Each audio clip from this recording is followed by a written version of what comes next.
Well, I would think that there are two or three things that stand out immediately.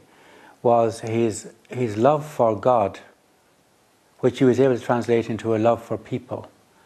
There's a delightful little story told about him arriving in the parish of Ars, and he meets a 14-year-old boy on the street, and he's walking, and he says, "Show me the way to Ars."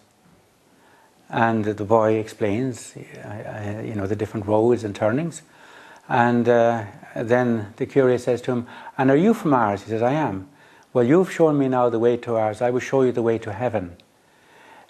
He was very convinced of great truths, the truths of his own mission, of his own task, what he was as a priest. So that enabled him to set about the task of bringing the gospel alive. And Ars itself was a really run-down place. The bishop said to him when sending him there, "I'm sending you to Ars, you'll find very little love of God there, but do your best." It wasn't very encouraging to him. And he really did his best, all right, with a great conviction, of the Lord's love for those people, and that he's made himself the agent of that love for them. So he was great for visiting them. He prepared his homilies very well. He went to their houses. They realized that he meant business in a very good sense. He saw their needs and their difficulties. He was very convinced of his message. He prepared his homilies very well.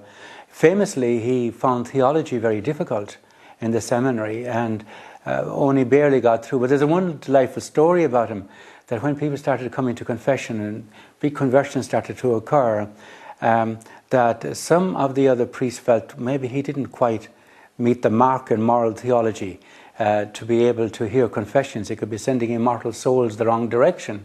So a few of them got a letter going requesting the bishop to remove his faculties on the grounds that he wasn't theologically competent. It happened that he didn't call into one of those priests' houses one day about 11 o'clock, and he saw this letter of request to the bishop on the table, and he added his own name to it. Now, this was allowed in the process of investigation after his death as a sign of his heroic holiness. The holiness of a humor, of humility, which emerged to be also a kind of a humor. He agreed, I shouldn't be hardly hearing confessions. So he was a man of no self-importance whatsoever, but he was absolutely convinced of the importance of the message he had, that was a word of life, of truth. He was absolutely convinced of the importance of the sacraments he celebrated, especially the power of the Eucharist and the grace of the Eucharist. And he was absolutely convinced that he was sent as the servant of Christ to be the servant of these people. And so he had that mentality.